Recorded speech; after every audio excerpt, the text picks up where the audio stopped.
Hey, what's going on, friends and theme park fans? This is Silver Stix here for another Stix Top 6, where I count down the best and worst that theme parks have to offer. In today's episode, we'll be discussing what I consider to be the top 6 worst attractions throughout all of Walt Disney World. This includes all 4 parks, and honestly, making this list was incredibly hard for me because there's not really that many attractions at all that I consider truly bad, and even the ones on this list I just think either need a revamp or just aren't perfect Disney quality, but I still go on all these attractions, so take this list with a grain of salt. All these attractions are still worth going on, they're just lower on my personal favorites list. So with all that being said, these are all just my opinions, and please let me know in the comments if you have any rides or attractions that you feel deserve to be on the worst list, or especially let me know if there's any that you genuinely think are just straight up bad. I'd be super interested. But anyway, with all that out of the way, let's jump right into the countdown.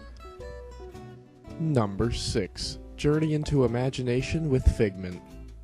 We begin our list in Future World and Epcot, flashing back to March 3rd, 1983, when Journey into Imagination was open to universal praise and admiration, telling the creative and simply fun story of the Dreamfinder and Figment the Dragon, and featured the Sherman Brothers composed song, One Little Spark. This version of the ride remained one of the most popular attractions in the park until it was closed for renovations and reopened October 1st, 1999 as Journey into Your Imagination. This was a much different approach to an imaginative experience. Instead of taking you through a bright and vibrant 12-minute story, Journey into Your Imagination took you through the Imagination Institute, where you went through several tests using the Institute's new Imagination Scanner that could tell you exactly just how creative you are. It was very different, to say the least. Throughout this new ride, there was no more Dreamfinder, only one trace of Figment at the very end for like 5 seconds, no more One Little Spark, and a ride time of now only 5 minutes instead of 12. Needless to say, guests and cast members alike hated this redesign, and even head CEO at the time, Michael Eisner, came clean about his disdain for it as well. And with that, the ride was closed only 2 years later on October 8th, 2001, which leads us to June 2nd, 2002 up until right now. Journey into Your Imagination was revamped once again to what it stands as today, Journey into Imagination with Figment. And this is basically Disney in full damage control mode, trying to get as close back to the original design as possible. In this version, you still go through the Imagination Institute, however, One Little Spark was brought back through the entire ride, and Figment was placed in every scene through screens and animatronics. This version of the ride is definitely better than Journey into Your Imagination, however, this still doesn't compare to the debut version back in 1983. This is by no means a bad ride, but it was much better 35 years ago, and that's just not right. Number 5. The Swiss Family Treehouse.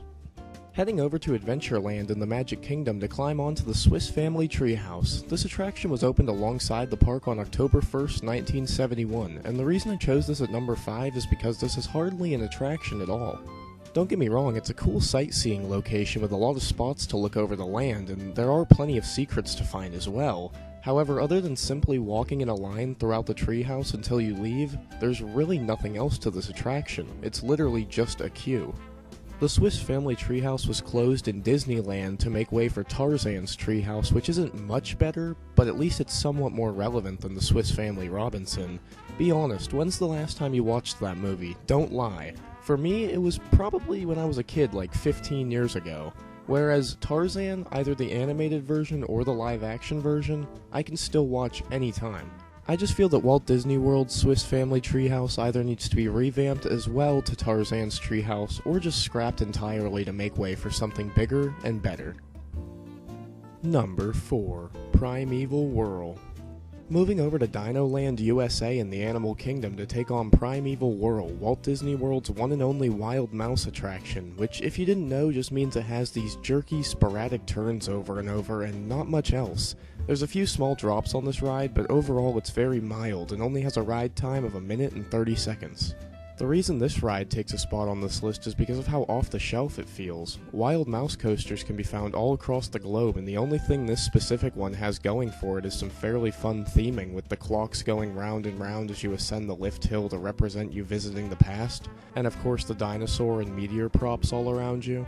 But in the end, seeing a few fun props that you can see from outside the ride anyway just doesn't make this ride worth it at all. The wait time is usually very short for this attraction, which is a positive, but you'll almost always leave with a headache or stomach ache, and that's simply unacceptable.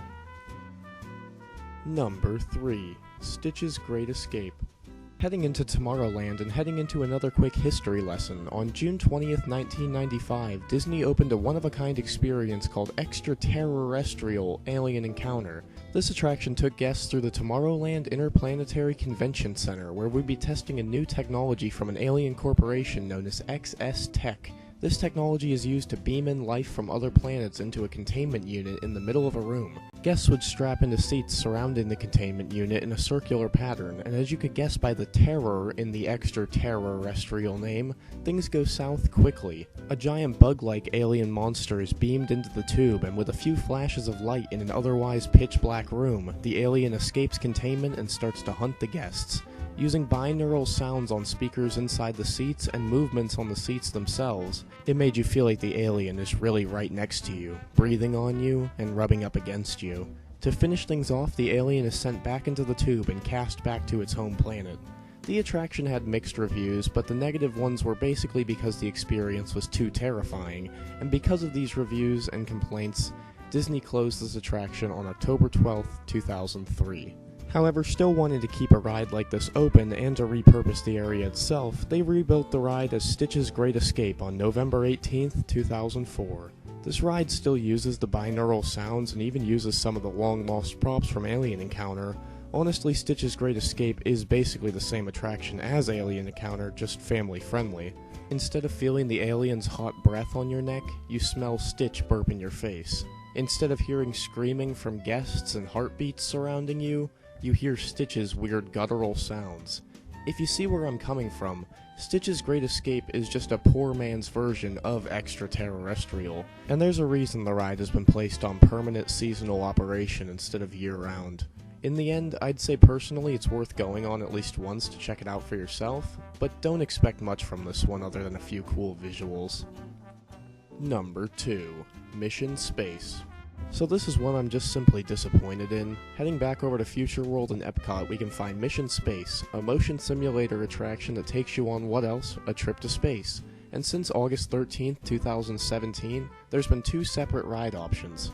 There's the Orange Mission, which has the original design for the ride with spins and twists all about that has been consistently making people feel sick and claustrophobic since August 15th, 2003. This version takes you on a rough course through space to your landing point on Mars.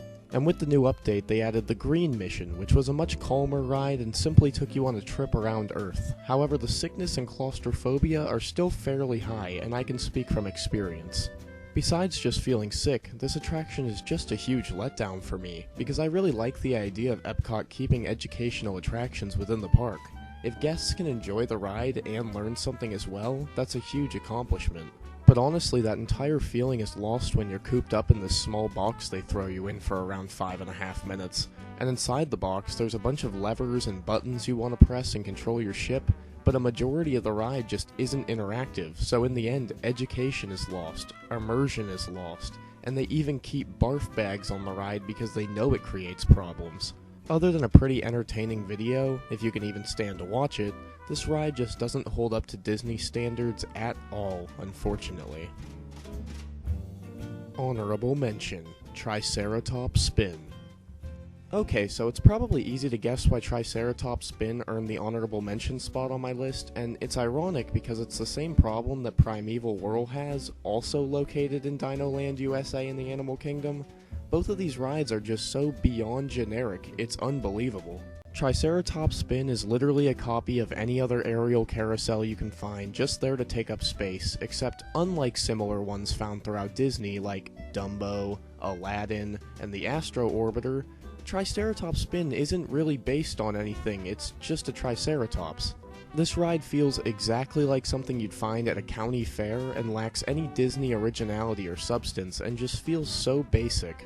This ride only lasts a minute and a half, but it's so refreshing with the wind in your face up in the air for a bit, just to give this attraction any credit at all. But I guess that is just credit for aerial carousels in general, but hey, we'll end it on a high note. Number 1. The Tomorrowland Speedway. So to close out our list, we head to Tomorrowland to take a ride on the aptly titled Tomorrowland Speedway, opened alongside the park once again on October 1st, 1971, and my reasons for this attraction being at number 1 on my list are simple. Number 1. The cars stink. They smell like gasoline and old car fumes, and I can't imagine it's safe for anyone to be breathing it in, let alone young children that this attraction is aimed towards.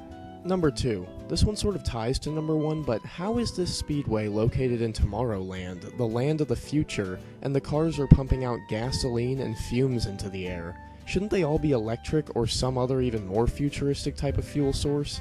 Not to mention the look of the cars still look like they're straight out of the 1970s as well. And number 3. The Tomorrowland Speedway takes up so much room. There's not much to expand on here. I'm just saying there'd be a ton of available space to put a new and improved attraction, or even several, if you took away the speedway. Why does it need to be such a focal point of Tomorrowland? You can smell the fumes throughout the park. It's just crazy. Overall, I just feel the Tomorrowland Speedway has ran its course. I appreciate keeping day one attractions in the park, but sometimes an upgrade is worthwhile. Even if they wanted to keep the speedway and simply upgrade the vehicles, add maybe some theming, and speed the cars up a bit, I'm sure you could turn it around into one of the better attractions in the park. But as things stand right now, the Tomorrowland Speedway is, in my opinion, the worst attraction in all of Walt Disney World. Alrighty folks, that's going to about wrap up my Stix Top 6 Worst Attractions at Walt Disney World, at least in my opinion. As always, I want to thank you for watching, and please leave a like, comment, subscribe, and share the video around. It helps out a bunch and means a ton. Also, please leave down below any rides you feel deserved a spot on the worst list, or just any theme park topics you'd like to discuss. I'd love to start a conversation down there. But anyway, with all that being said, this is Silver Stix signing out. I hope you have a great rest of your day, Disney fans. Peace.